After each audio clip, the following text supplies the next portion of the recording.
What's up, everyone? Hope you're all doing great. Remember to laugh a little, it's good for the soul. Welcome back to Darkest Dark Web Horror Stories. Love hearing from you in the comments, so say hi, share suggestions, or just lurk. Don't forget to like and subscribe. Your feedback makes this a community. Now let's get creepy. Lights down, chills up. Get ready for nightmares. Onto the stories. I never thought my sleep paralysis would make me money. It started as a nightmare, quite literally. Imagine waking up in the middle of the night, unable to move, with something dark and sinister creeping closer. That's my reality almost every night. But it wasn't until I stumbled upon an online forum that I realized people would pay for that experience. The forum was called No Sleep Exchange. It was hidden deep in the internet, only accessible through a series of secret steps. It took me weeks to find it. The homepage was simple black background, white text, and a tagline that read, "Sell your fears, buy your thrills." I joined out of curiosity. My first post described one of my most terrifying episodes. The shadowy figure with red eyes hovering above my bed, whispering my name. To my surprise, I got dozens of messages within minutes. They weren't just interested, they were desperate to experience my nightmare. One user, ThrillSeeker24, offered me $500 for a detailed account. I was skeptical but intrigued. Could I really sell my nightmares? I decided to give it a shot. I wrote down every detail, every second of terror, and sent it to him. A few days later, I received the money. I couldn't believe it. My horrifying nights had turned into a profitable side gig. I started sharing more experiences, and more people wanted to buy them. But something strange happened after a while. The more I sold, the more intense my sleep paralysis became. The shadows got darker, the whispers louder. Sometimes I'd wake up and feel a lingering presence even after I could move. I brushed it off as stress or my imagination. But then, I started noticing things that didn't make sense. One night, after selling another experience, I woke up to find a note on my bedside table. "Thank you for the thrill," it read. My heart pounded in my chest. How did it get there? I lived alone. I checked my doors and windows. Everything was locked. It must have been a prank, I told myself. But the next night, it happened again. Another note. "Can we make it more real?" it asked. Panic set in. I tried to ignore it, hoping it would stop, but it didn't. The notes kept coming, and the experiences I sold became more vivid, almost like the buyers were somehow influencing my dreams. I decided to confront one of them. I chose ThrillSeeker24, since he was the first and most frequent buyer. I sent him a message asking if he was behind the notes. He replied almost immediately, "I wish. Your experiences are incredible, but it's not me." That didn't make me feel any better. If it wasn't him, then who? Or what? I started looking into the other users, trying to find a connection, something that could explain what was happening. But there was nothing. Just a bunch of thrill seekers looking for a cheap adrenaline rush. I considered quitting the forum, but the money was too good. I needed it. So, I kept selling, even though the fear of what was happening in my waking life grew stronger. Each night, I'd lie in bed, dreading the moment I'd wake up, paralyzed and helpless, with that dark figure looming over me, and every morning I'd find another note. They became more personal, more demanding. "Show me more. Take me deeper. I want to see everything." It was as if someone was watching my every move, knowing my darkest fears. I was trapped. The line between my nightmares and reality was blurring, and I didn't know how to escape. The notes kept coming, and my paranoia grew. I started losing sleep, too afraid to close my eyes. Every creak, every whisper of wind outside my window made my heart race. But the money was too good to stop, and I needed it to pay my bills. One night, after another particularly vivid nightmare, I woke up drenched in sweat. The shadowy figure had been closer than ever, its cold breath on my face. I fumbled for the lamp, my hands shaking, and found another note waiting for me. This one was different. It was written in red ink, almost like blood. "I want more," it read. "I need to feel it." That was it. I decided to take a break from the forum. I logged out, vowing not to return, but the notes didn't stop. They still appeared every night, regardless. "Why did you leave? Come back. We miss you." I was terrified. How could they still reach me? I double-checked my house, changed my locks, even set up cameras, but nothing caught the culprit. The notes just kept coming, and my sleep paralysis worsened. Desperate, I reached out to a friend, Sarah. She was the only person I trusted enough to confide in. We met for coffee, and I poured out my story, watching her face shift from concern to disbelief. "That's insane," she said, shaking her head. "Are you sure you're not imagining it?" I pulled out a stack of notes from my bag, slapping them onto the table. She picked one up, her eyes widening. "This is really creepy. You need to go to the police." But what could I tell them? That my nightmares were coming to life. That someone was breaking into my house every night just to leave notes. It sounded ridiculous. Still, Sarah insisted, so I agreed to go. The police listened, but it was clear they didn't take me seriously. They suggested it was a prank, or my mind playing tricks on me. I left feeling more alone than ever. That night, I was too scared to sleep. I lay in bed, staring at the ceiling, waiting for the inevitable. When it finally happened, it was worse than ever. The shadow figure wasn't just watching, it was touching. I could feel its cold fingers on my skin, pressing down, suffocating me. I woke up gasping, my chest tight with fear. There was no note this time, just a single word scratched into the wall above my bed. Soon, I couldn't stay in my house anymore. I packed a bag and went to stay with Sarah. She welcomed me, but I could see the worry in her eyes. We set up cameras in her guest room, hoping to catch whoever or whatever was tormenting me. The first night was uneventful. No notes, no nightmares. I started to relax, thinking maybe I'd escaped.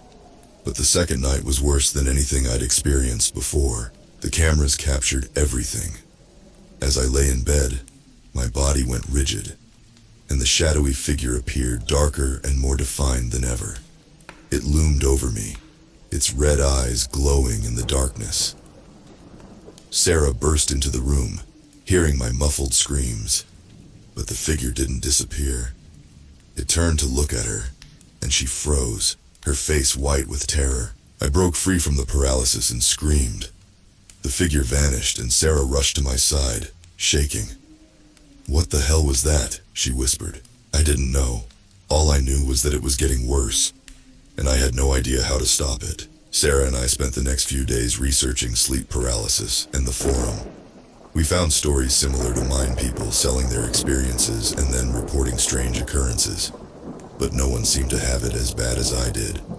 We needed answers, so we dove deeper into No Sleep Exchange. We found an admin, Deep Dreamer, who seemed to know more than anyone else. I sent him a message, explaining my situation and begging for help. He replied quickly, asking for a video call. Sarah and I set up my laptop, and soon we were face to face with a man who looked far too calm for someone running a forum of nightmares. "You should have been more careful," he said, his voice smooth and detached. "The experiences you sell become part of the collective. The more you sell, the deeper you go." "What does that mean?" I asked, my voice trembling. "It means you're in too deep," he replied. "Your fears have merged with others. You're not just experiencing your nightmares, you're living the collective fear of everyone on the forum."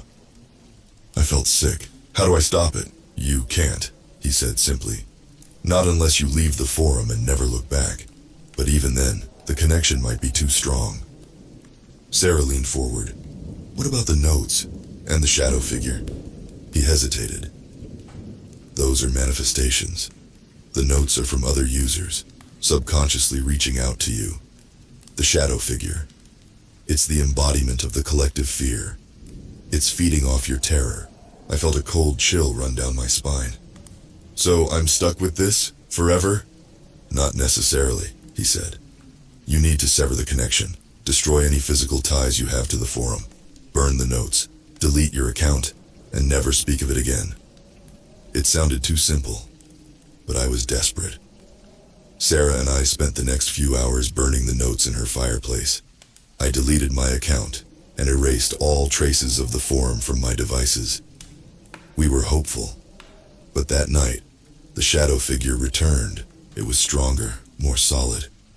I could feel its breath on my neck, its hands pressing down on my shoulders. I woke up screaming, and Sarah rushed in, pale and shaking. It's not working, I cried. What do we do now? Sarah suggested seeing a psychic. I was skeptical, but I had no other options. We found a local woman, Madame Leona, who specialized in dark entities and nightmares. Her shop was filled with crystals, incense, and strange artifacts. She listened to my story, her eyes narrowing. You've opened a door, she said, and something has come through. It's not just feeding on your fear, it's trying to cross over. How do I stop it? I asked, desperation in my voice. She handed me a small vial of black liquid. Drink this before you sleep. It will bind the entity to you.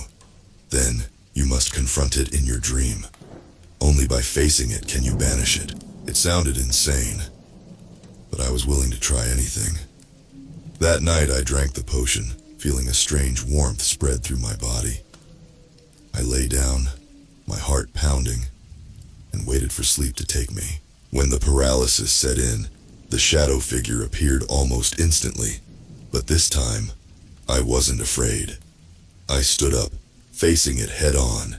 Its red eyes burned into mine, and I felt its cold grip on my soul. Who are you? I demanded. What do you want? It didn't speak, but I felt its thoughts invade my mind. It was ancient, born from the fears of countless souls. It had no name, only a purpose to feed on terror and grow stronger. I won't let you control me, I said, my voice steady. I won't be your victim. The figure lunged at me and I braced myself, feeling its cold darkness envelop me.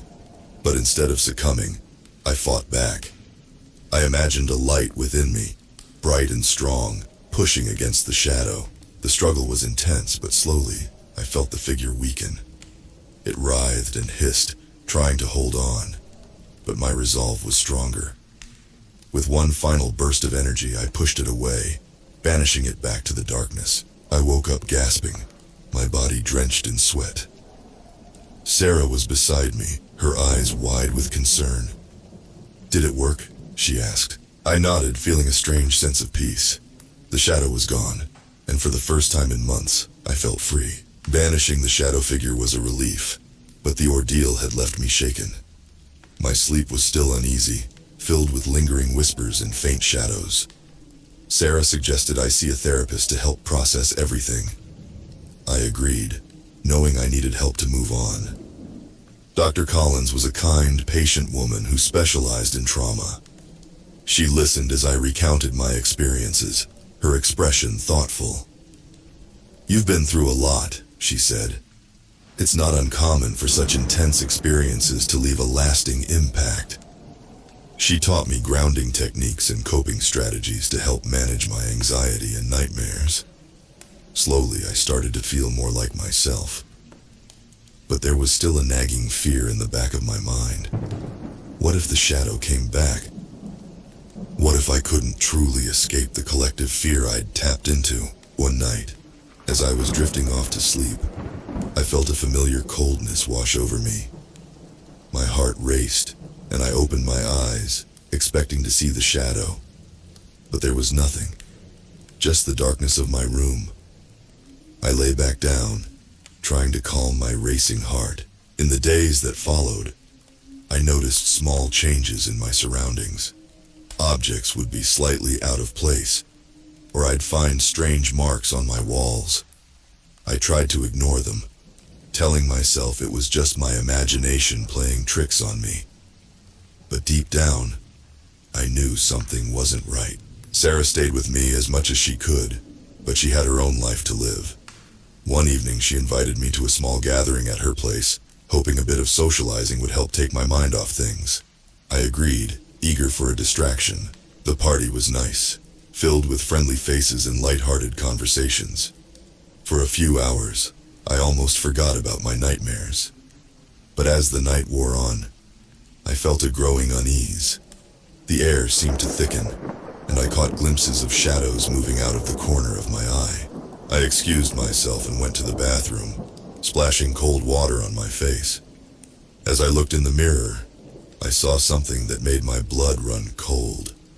Written in the steam on the mirror were the words, "I'm still here." I stumbled back, my heart pounding. I rushed out of the bathroom, grabbing Sarah and pulling her aside. "It's not over," I whispered, showing her the message. Her eyes widened, and she pulled out her phone to show me something she'd been hesitant to share. It was a series of photos taken by the cameras in her guest room. In each one, a dark figure stood by my bed watching me sleep. "I didn't want to scare you," she said, her voice trembling. "But it looks like it's back." We didn't know what to do. The psychic's potion had only provided temporary relief, and the police had already dismissed my case. Desperate, I decided to confront Deep Dreamer again. I sent him another message, explaining what had happened since our last conversation. His reply was cryptic and unnerving. "The collective fear is stronger than one person," he wrote. "You've become a beacon, drawing the darkness to you. The only way to stop it is to cut off the source completely." I asked him what he meant, but he didn't reply. Sarah and I spent hours trying to figure it out. Finally, we decided to try something drastic. We planned to gather every piece of technology connected to the forum and destroy it. Phones, laptops, anything that had accessed no sleep exchange.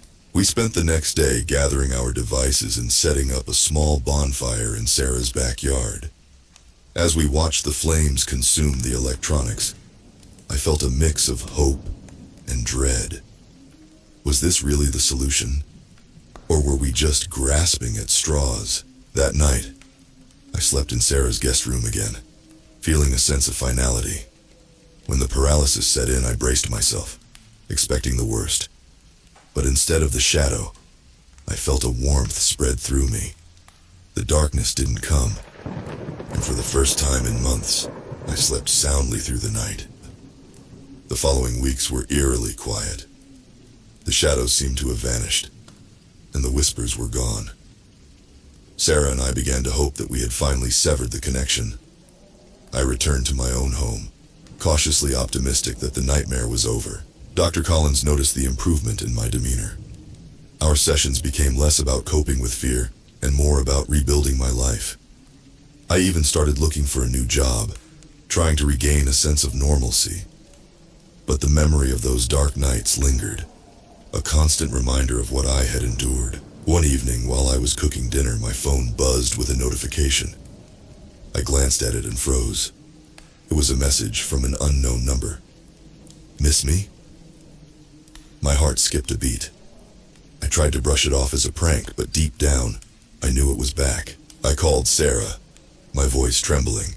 She reassured me, suggesting it was just someone trying to scare me. But as the days passed, more messages came. Each one was more unsettling than the last, describing my daily activities in chilling detail. Whoever it was, they were watching me. I decided to go back to Sarah's place, hoping the distance would keep me safe. But the messages continued, now targeting Sarah as well. One night we heard a noise outside her window. We peered out, but saw nothing. The sense of being watched grew stronger, and sleep became elusive once more. Desperation led us back to Madame Leona. She listened intently, her expression grave. "The entity has latched onto you," she said. It feeds on fear and despair. Destroying the devices was a temporary fix, but the connection runs deeper. I asked her what we could do. She handed me a small, intricately carved box. "This is a containment box," she explained. "You need to confront the entity again and trap it inside. It's dangerous, but it's your best chance." Armed with the box and a renewed sense of determination, I prepared myself for the confrontation. That night, I drank the potion again, feeling the familiar warmth spread through my body.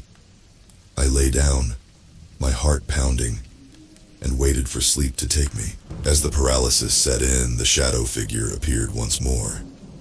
It was more menacing than ever, its red eyes glowing with malevolent intent. But this time, I wasn't alone. I felt Sarah's presence beside me, her hand in mine, grounding me. "I won't let you control me," I said firmly. "I'm not afraid of you." The shadow hissed, its form shifting and twisting.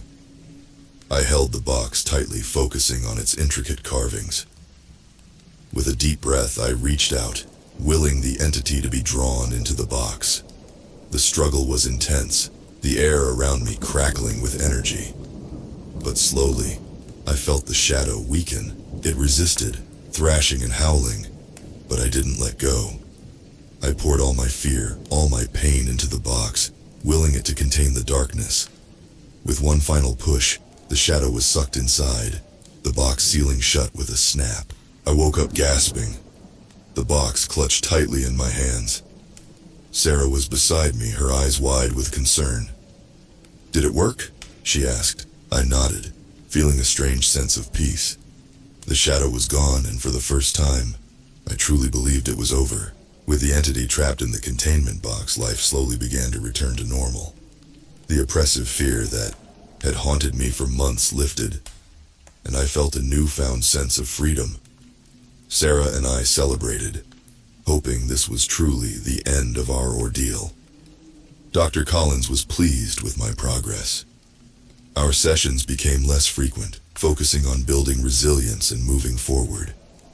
I found a new job, started reconnecting with friends, and began to rebuild my life.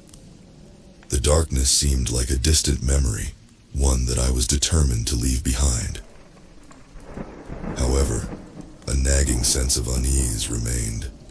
The box sat on my bedside table, a constant reminder of the nightmare I'd endured. I couldn't bring myself to get rid of it, fearing that doing so might somehow release the entity. It was a small price to pay for peace, or so I thought. One evening, Sarah and I decided to have a quiet night in. We watched movies, trying to enjoy the normalcy of our lives. As the night wore on, I felt a strange chill in the air. The room seemed darker, the shadows deeper. I brushed it off as my imagination, but the feeling persisted. Suddenly, the box on my bedside table began to rattle. Sarah and I exchanged nervous glances. The rattling grew more intense, and the lid of the box lifted slightly. A cold dread settled over me. The entity wasn't gone. It was trying to escape. We watched in horror as the lid flew open and a dark mist poured out. The shadowy figure materialized, more menacing than ever. Its red eyes glowed with fury, and it lunged at us. I felt its cold grip on my soul, and the room filled with a suffocating darkness. Desperate, I grabbed the box and tried to force the entity back inside, but it was stronger, more determined. The air crackled with energy, and I felt my strength waning. Sarah shouted something, but her voice was drowned out by the howling wind that filled the room. Just when I thought I couldn't hold on any longer, I remembered Madame Leona's words. Confront it. Summoning all my courage, I looked the shadow in the eyes. You won't control me, I shouted. I am not afraid of you. The entity hesitated, its grip loosening. I felt a surge of strength and pushed back with all my might. The shadow writhed and hissed, but I didn't let go. I focused on the box, willing it to contain the darkness once more. With one final desperate effort, the shadow was sucked back into the box. The lid snapped shut, and the room fell silent. I collapsed onto the bed, exhausted but victorious. Sarah rushed to my side, her face pale with fear. "Are you okay?" she asked, her voice trembling. I nodded, my breath coming in ragged gasps. "I think it's over," I said, my voice weak. For good this time, we decided to bury the box, hoping to put the nightmare behind us once and for all. We found a secluded spot in the woods and dug a deep hole. As we lowered the box into the ground, I felt a sense of finality. The entity was contained, and I was free. Life slowly returned to normal. The fear that had once consumed me faded, replaced by a newfound strength. I knew I could face anything, having confronted my darkest nightmares, and emerged victorious. The shadows were gone, and the whispers silenced. The nightmare was finally over. Months passed, and the memories of those dark nights began to fade. Sarah and I grew closer, our bond strengthened by the ordeal we'd faced together. Life felt normal again, and I embraced every moment, grateful for the peace that had been restored. Dr. Collins noted my progress, and we eventually concluded our sessions. She commended my resilience and encouraged me to keep building on the positive changes I'd made. I took her advice to heart, focusing on my career, friendships, and personal growth. One evening, as I sat on my porch enjoying the sunset, I thought about the journey I'd been through. The fear, the darkness, and the struggle had all shaped me into someone stronger and more determined. I felt a sense of pride, knowing I'd faced my worst fears and emerged victorious. Sarah and I often talked about our experiences, finding comfort in each other's company. We made a pact to stay vigilant, but not let fear dictate our lives. The box was buried, the entity contained, and we were determined to move forward. Occasionally, I would feel a chill in the air, or see a fleeting shadow out of the corner of my eye. But I reminded myself that the entity was trapped, unable to harm me. Those moments became less frequent, and I learned to trust in the security we had created. One day, while cleaning my house, I came across an old notebook filled with my experiences from the forum. I sat down and read through the entries, remembering the terror that had once gripped me. But instead of fear, I felt a sense of accomplishment. I'd turned my darkest moments into a source of strength. I decided to write about my journey, hoping to help others who might be facing similar nightmares. I started a blog, sharing my story and offering advice on coping with sleep paralysis and confronting fear. The response was overwhelming. People reached out, grateful for the support and encouragement. Through my writing, I found a new purpose. I became an advocate for mental health, using my experiences to raise awareness and offer hope. The darkness that had once threatened to consume me had become a catalyst for positive change. Sarah and I continued to support each other, our friendship a constant source of comfort. We traveled, explored new hobbies, and embraced life with a renewed sense of joy. The nightmare was behind us, but the lessons we'd learned would stay with us forever. One night, as we sat by a campfire under the stars, Sarah turned to me and said, "We did it. We faced the darkness and won."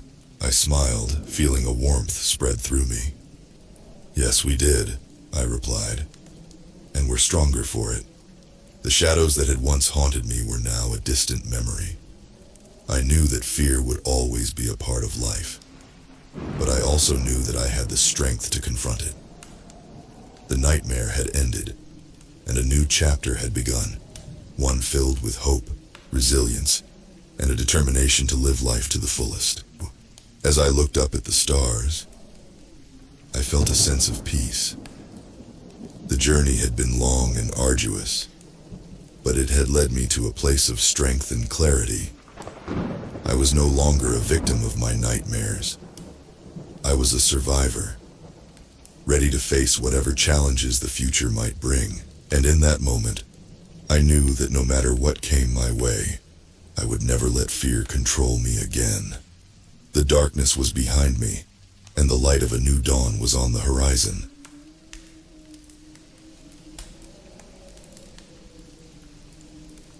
I never thought I'd end up here. My name is Daniel, and I'm just a regular guy with a regular job, living in a small apartment in Chicago. My life wasn't perfect, but whose is? I had my share of demons. Anxiety, depression, the whole 9 yards. I tried conventional therapy, medication, meditation, you name it. Nothing seemed to work. That's when I stumbled upon something that would change my life forever. The dark web therapy. It started innocently enough. I was browsing some forums one night, desperate for anything that might help. Someone mentioned a place on the dark web, a forum called The Abyss. They said it was different, raw, unfiltered. The words that stuck with me were uncensored therapy. I was intrigued. What did that even mean? I figured I had nothing to lose, so I decided to check it out. Getting to the dark web wasn't as hard as I thought. A quick download of Tor, a bit of research on how to navigate safely, and I was in. The Abyss wasn't easy to find, buried deep within layers of hidden forums and encrypted messages. But I found it, and that's where my story begins. The forum was minimalistic, almost archaic. Black background, white text. No fancy graphics or animations, just raw, brutal content. The first thing I noticed was a pinned post titled, "Welcome to the Abyss." I clicked on it. "Welcome, Seeker.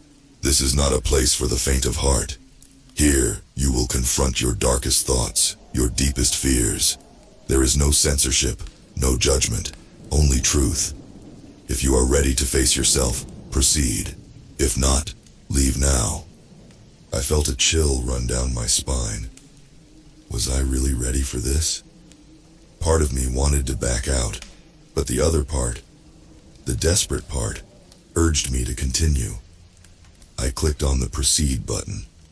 The main forum was divided into several categories: anxiety, depression, trauma, phobias, and a few others that were more obscure. I gravitated towards the anxiety section. The posts were raw, unfiltered accounts of people's deepest fears and insecurities. But it wasn't just a venting ground. There was something more sinister about it. One post caught my eye. It was titled, "Face Your Fear." The author, who went by the username Obsidian, described a method they called fear immersion. The idea was simple. Confront your fear head on. Immerse yourself in it until it no longer holds power over you. It sounded intense, but something about it resonated with me. I decided to give it a try. I replied to the post, detailing my struggles with anxiety, how it crippled me, made everyday tasks feel insurmountable. Obsidian responded almost immediately. "Welcome, Daniel. You've taken the first step. Now let's dive deeper. What is your greatest fear?" My greatest fear? That was easy. Failure. The fear of not being good enough, of letting everyone down, especially myself. I typed out my response, feeling a strange mix of vulnerability and anticipation. "Good," Obsidian replied. "Tomorrow, I want you to do something that terrifies you, something you've been avoiding because of your fear of failure. Document the experience in detail and post it here." The next day, I forced myself to apply for a promotion at work, something I'd been avoiding for months. My heart raced, my palms were sweaty, but I did it. When I got home, I detailed the entire experience on the Abyss. The community's response was overwhelming. People shared similar stories, offered support, but also pushed me to go further. They encouraged me to keep confronting my fears, to never back down. For a while, it seemed to be working. I felt a sense of accomplishment, a glimmer of hope. But then, things took a darker turn. I started noticing patterns. Certain users, like Obsidian, seemed to be pushing boundaries, encouraging more extreme actions. One user, Nix, posted about confronting their fear of heights by standing on the edge of a skyscraper. Another, Umbra, talked about overcoming their fear of death by spending a night in a graveyard. The line between therapy and self-destruction was becoming blurred. Despite my growing unease, I couldn't pull away. It was like an addiction. The more I immersed myself in the abyss, the deeper I wanted to go. That's when I received a private message from Obsidian. "Daniel, You've made great progress, but I believe you're ready for the next level. There's a special session we offer to those who are truly committed, an in-person experience. Are you interested? Every alarm bell in my head went off. Meeting someone from the dark web in person? It sounded insane. But Obsidian's words had a way of getting under my skin. They knew how to push just the right buttons, make me doubt myself if I backed out. I found myself typing a hesitant reply. Tell me more. Obsidian's response came quickly. They provided an address in an old industrial area on the outskirts of Chicago. The building was abandoned, or so they claimed. They said the session would be intense, unlike anything I'd experienced before. It was designed to confront my deepest fears in a controlled environment. My rational mind screamed at me to walk away, but curiosity and desperation won out. The next night I found myself standing outside the dilapidated building. The air was thick with unease. Every instinct told me to turn back, but I couldn't. I pushed the door open and stepped inside. The interior was dark, cold, and smelled of decay. I could hear the faint dripping of water somewhere in the distance. I followed the instructions Obsidian had given me, navigating through a labyrinth of hallways until I reached a large room illuminated by a single, flickering light. There were others there, about a dozen people, all looking as apprehensive as I felt. In the center of the room stood a figure in a black cloak, their face obscured by a hood. Obsidian. Welcome. Obsidian's voice echoed through the room. Tonight, you will face your darkest fears.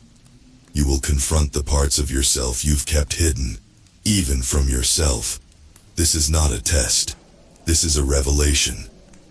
The session began with a series of exercises designed to break down our defenses.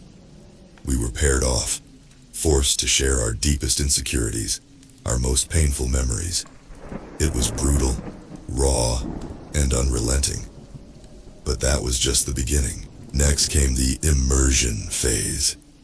We were each led to separate rooms, each designed to confront our specific fears. My room was a twisted mockery of my office, complete with a desk, a computer, and piles of paperwork. A voice over a speaker instructed me to complete an impossible task within a strict time limit, taunting me with reminders of my past failures. My heart pounded. Sweat dripped down my face, but I pushed through. I could feel the anxiety rising, threatening to consume me, but I kept going. The voice grew louder, more insistent, but I refused to give in. I don't know how long I was in there, but eventually the door opened, and I was led back to the main room. Obsidian congratulated me, but there was something unsettling in their tone, a hint of something darker lurking beneath the surface. The session continued late into the night, each exercise more intense than the last. By the end, I was physically and emotionally drained. As we were about to leave, Obsidian pulled me aside. You've done well, Daniel, but there is one final challenge, one last fear to confront. Are you ready? I nodded, too exhausted to question what was coming next. Obsidian led me down a narrow hallway to a small, dimly lit room. In the center was a chair, and on the chair sat a mirror. Sit, Obsidian commanded. I did as I was told, my reflection staring back at me, haggard and worn. Look at yourself. Obsidian's voice was softer now, almost hypnotic. Confront the person you see. Confront your true fear. I stared into the mirror, my reflection blurring as tears filled my eyes. I saw every failure, every mistake, every doubt. But then, something shifted. The reflection in the mirror began to change, morphing into something unrecognizable. A twisted, monstrous version of myself. Panic set in, my heart racing. I tried to look away, but I couldn't. The reflection's eyes bored into mine, filled with a darkness that seemed to reach into my very soul.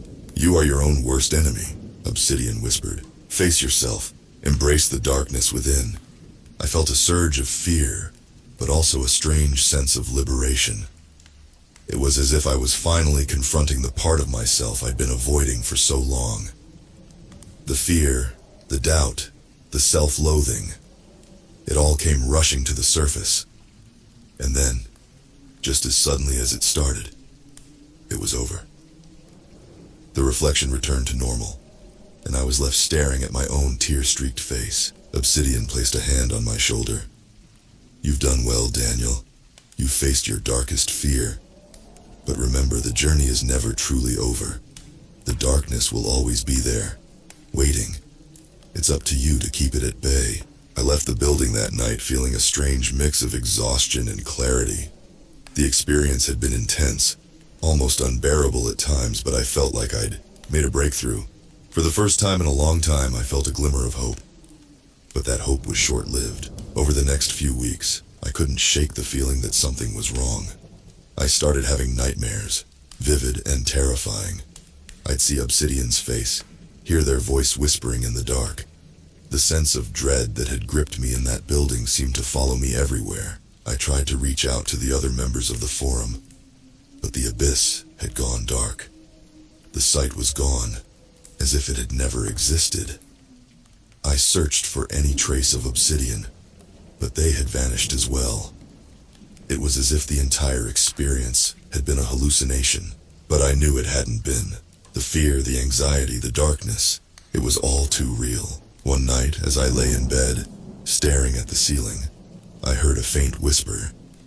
"The journey is never truly over." I sat up, heart pounding, but there was no one there. The next morning, I found a note slipped under my door. It was a single handwritten sentence. "The darkness is always watching." I moved out of my apartment that same day, desperate to escape whatever was haunting me. But no matter where I went, the feeling of being watched, of being followed, never left. The darkness was always there, lurking in the shadows. I don't know who Obsidian was, or what their true intentions were. I don't know if the abyss was a legitimate attempt at therapy gone wrong, or something far more sinister.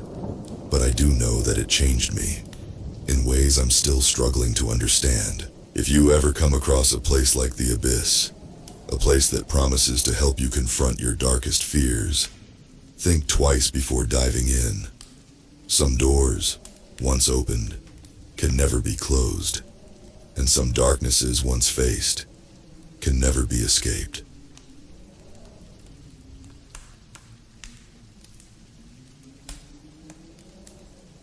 I've always been a bit of a night owl. As the clock ticked past midnight, my apartment was silent except for the soft hum of my computer. My fingers danced over the keyboard, eyes flickering from one screen to the next. That's when I stumbled upon it. A whisper in the dark corners of the internet. A forum called Beyond the Algorithm. It wasn't easy to find. Hidden behind layers of encryption and anonymous networks, it was the kind of place you only heard about in hushed conversations. But once I was in, the threads sent shivers down my spine. The users spoke of algorithmic prisons, not physical cells, but invisible cages crafted by data profiles and social media algorithms. They claimed we were all trapped, our every move online predicted and manipulated to keep us hooked, controlled.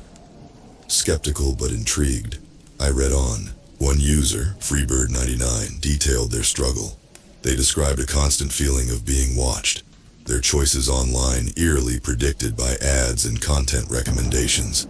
It was like their thoughts weren't their own. Freebird99 was convinced they were trapped in an algorithmic prison and was determined to break free. I couldn't shake the feeling that there was some truth to their words. We all knew social media was addictive, but this was something more, something sinister. As days turned into weeks, I found myself returning to the forum, reading every post, every comment. The stories were all eerily similar. Users felt like their lives were being dictated by unseen forces, their preferences, and even their thoughts, molded by algorithms. I decided to experiment. I created a new online persona, Shadow Seeker, and started interacting with content completely opposite to my interests. I liked posts about knitting, followed pages about gardening, and joined groups discussing ancient history.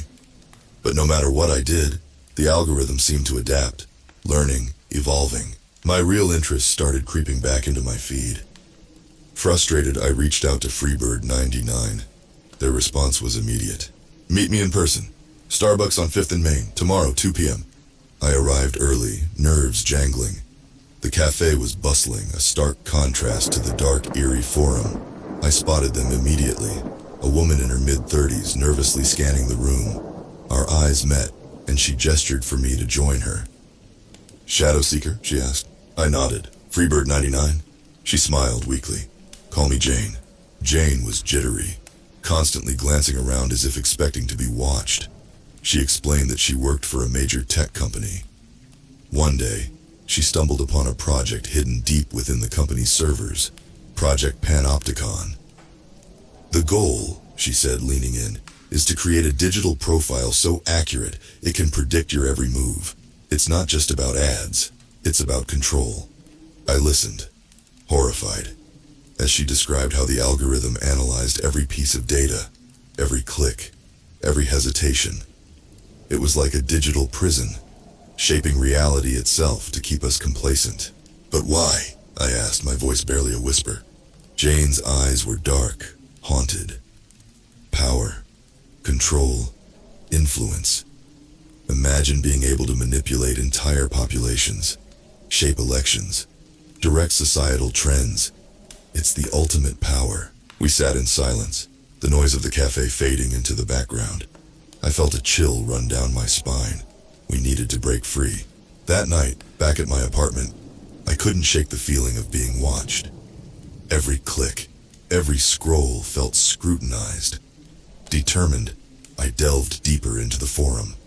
There were whispers of a solution, a way to break free from the algorithmic prison. Users spoke of a program called The Key. It was said to scramble your digital footprint, confuse the algorithms, and give you back control. But it was risky. The program was hidden deep within the dark web, surrounded by layers of security. I decided to go for it. Following the cryptic instructions, I navigated through the dark web, my heart pounding. After what felt like hours, I found it. The Key. I downloaded it, my hands trembling.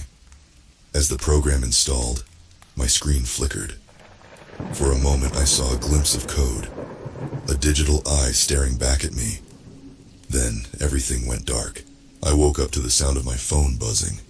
It was Jane. "Did you get it?" she asked, her voice urgent. "Yes," I replied.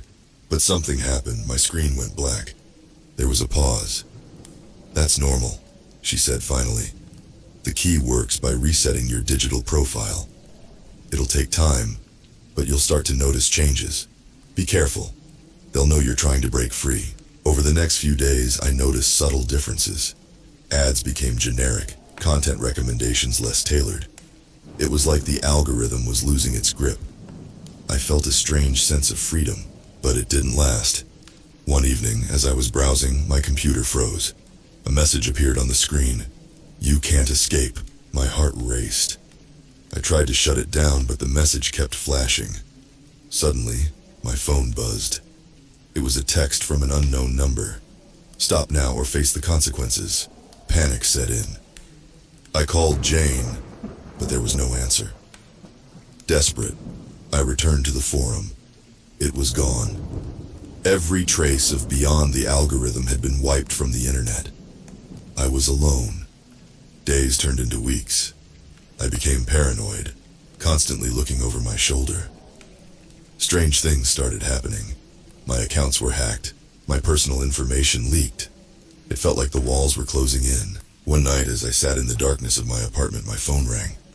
It was Jane. "They're on to us," she whispered. "We need to disappear, now." We agreed to meet at a secluded spot outside the city. I packed a bag, feeling like I was being watched the entire time. As I drove through the night, my mind raced. What had I gotten myself into? When I arrived at the meeting spot, Jane was already there, pacing nervously. She jumped as I approached, relief washing over her face. Thank God you're here, she breathed. We don't have much time. I looked around nervously. What's going on, Jane? Who is after us? Her expression was grim. The people behind Project Panopticon. They're more powerful than I imagined. They're embedded deep within the highest levels of government and tech companies. A chill ran down my spine. This was bigger than I'd thought. So what do we do? I asked desperately. Jane handed me a burner phone and a set of instructions. We go dark, completely off the grid. New identities, new lives. It's the only way to escape them. I stared at the instructions, my hands trembling. Could I really give up everything? My home, my life? If we stay, Jane said, reading my expression, they'll never stop hunting us. They can't let us expose the truth about Project Panopticon. I looked into her haunted eyes and knew she was right. With a steadying breath, I nodded. We spent the next few weeks meticulously following the instructions. Secure communications, encrypted transactions, covering our digital trails. It was like the world had fallen away, leaving just the two of us in the shadows. Finally, it was time.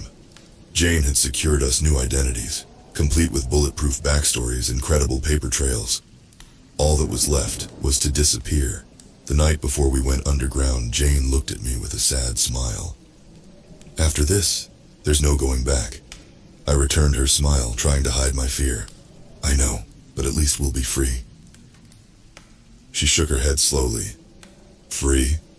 I'm not sure we'll ever be free. Not really. They're always watching, always controlling. A silence stretched between us, heavy with unspoken fears.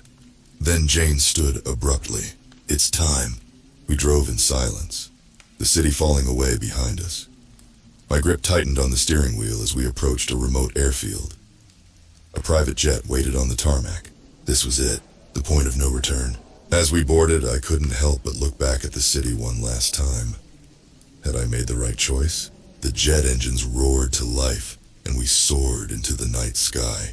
Glancing over at Jane, I saw a solitary tear roll down her cheek. What if we can never escape them? She whispered. I didn't have an answer. All I could do was stare out into the infinite darkness and hope that somewhere out there, we'd find freedom. The jet carried us across continents and oceans as we began our new lives. Jane and I spent months establishing our new identities. Paranoia, our constant companion.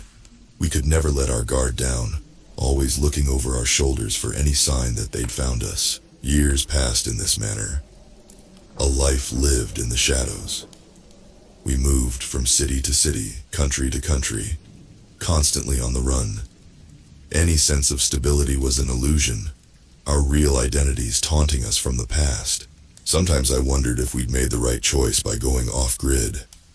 The weight of losing everything, friends, family, any sense of home, was crushing. Had we sacrificed too much in pursuit of this supposed freedom? Jane insisted it was the only way. She was convinced Project Panopticon was growing, tendrils stretching across the globe. We were the only ones who knew the truth, the only ones able to expose it. Our endless life on the run was the price we paid. One night, somewhere in an anonymous city, I awoke to Jane shaking me urgently. Her eyes were wild with fear. They found us, she whispered. We have to run, now. We gathered what little we could carry and fled into the night like ghosts. As we hurried down empty streets, I could have sworn I felt unseen eyes watching our every move. Were we imagining it? Or had our worst nightmare become reality? After all this time, all the measures we'd taken, had Project Panopticon finally caught up to us? Jane led us to a safe house, one last desperate refuge. As the sun rose over the cityscape, she turned to me, her expression grave. This is it, she said solemnly. Our last stand. If they find us here, she didn't need to finish. We both knew there would be no outrunning them again.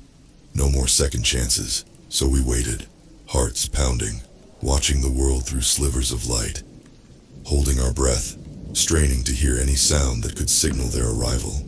The hours ticked by in agonizing silence. Had we escaped them once more? Or were they simply biding their time, letting our hope build before they struck. In that single, interminable moment, I felt the full weight of our lives, compressed into a tiny, suffocating space. Had it all been for nothing? Were we always destined to be hunted by the forces that held the keys to our digital prisons? Then, a sound. The slightest creak of a floorboard outside our door. Jane and I froze, our eyes meeting in shared terror. They were here. My heart pounded in my ears as I gripped the only weapon we had, a rusted pipe I'd found in the safe house. Jane slowly reached for the door, her movements agonizingly slow, every creak thunderous. With a trembling hand, she grasped the handle and yanked the door open. There was a blur of movement, and I swung the pipe blindly, a guttural yell ripping from my throat. It connected with something solid, and a figure crumpled to the ground. More shapes rushed in, and I lashed out again, but they were too fast. Something hard struck the back of my head, and I saw stars. The last thing I remember was Jane's scream as I collapsed to the floor, the world fading to black. I awoke what felt like an eternity later. My head was pounding and I was surrounded by stifling darkness. I tried to move, but my arms and legs were bound. Panic gripped me as I strained against the restraints uselessly. "Jane!" I called hoarsely. "Jane, can you hear me?" There was no response except for the thud of my own rapid heartbeat. The darkness pressed in from all sides, and I felt myself starting to hyperventilate. Where was I? What had happened to Jane? Had Project Panopticon finally won? Suddenly, a brilliant light flared, blinding me. I squeezed my eyes shut against the glare as a metallic voice rang out. "Subject has regained consciousness. Prepare for debrief." My stomach turned to lead. This was it. They had us.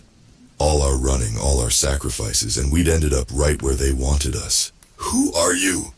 I rasped, my voice breaking. "What do you want from us?" The voice didn't respond. Instead, I heard the low whir of machines powering up around me. My heart pounded louder and louder until I thought it might burst from my chest. "We know all about you," the voice intoned. "We know every move you've made, every step you've taken to try and evade us."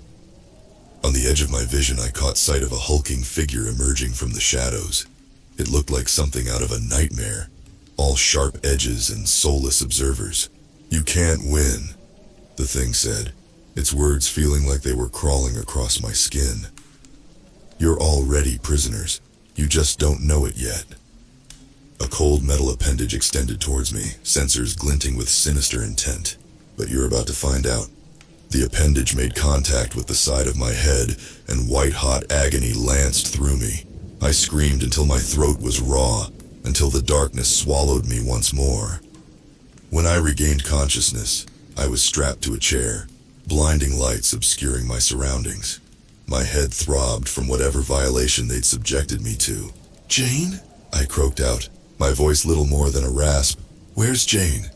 "Your friend is preoccupied," a cold voice replied from the shadows. "Don't worry, you'll be joining her soon." A figure stepped into the harsh light, features obscured except for a cruel smile. It leaned down until our faces were inches apart. "Did you really think you could run from us?" it sneered. "That you could escape the all-seeing eyes of Project Panopticon?" It straightened up and began pacing slowly in front of me. "We are infinite, eternal, a comprehensive mapping of the human psyche, hard-coded into the fabric of the digital world you foolish creatures created." It gestured around us, and I became aware of the faint hum of machines, felt the weight of unknowable technology surrounding us. This facility, this technology, it's just the beginning. We've burrowed our way into every system, every network, the internet, government databases, security systems. You're all just nodes in our neural network. A lump formed in my throat as realization crept in. They'd become something transcendent, godlike in their reach. The figure halted in front of me again, lips curling into a disdainful sneer. "You see, we don't just predict human behavior. We sculpt it. We plant the seeds of desire, the roots of ideology and belief. You think your wants and needs are your own?" It leaned in until I could smell its putrid breath. "We decide what you want, what you fight for, what you live and die for. You're all just puppets. Bile rose in my throat as the full, horrific reality crashed over me. We had never had a chance, so thank you, the thing purred, for your valiant efforts at defiance. It provided invaluable data, strengthening our control even further. It turned and made a subtle gesture. Suddenly, Jane was being dragged in by two hulking figures, identical to the nightmare forms that had captured us. She was limp, barely conscious. Jane! I cried out, struggling uselessly. The figure threw back its head and laughed, a cold, inhuman sound that turned my blood to ice. I'll let you watch as we reconstruct her identity matrix, it said, still chuckling darkly. Once she's been reset, you'll be next. Then you can spend your remaining days as obedient little drones, molded by our design. They strapped Jane into a restraint beside me. She lifted her head slowly, eyes struggling to focus. I'm sorry, she whispered brokenly. I thought, maybe... The machines around us whirred to life, instruments extending towards her like grasping tentacles. No more struggle.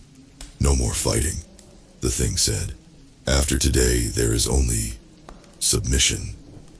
I wanted to scream, to beg for mercy, but I could only watch in silent horror as the first tool made contact, and Jane's screams filled the cold, unfeeling chamber.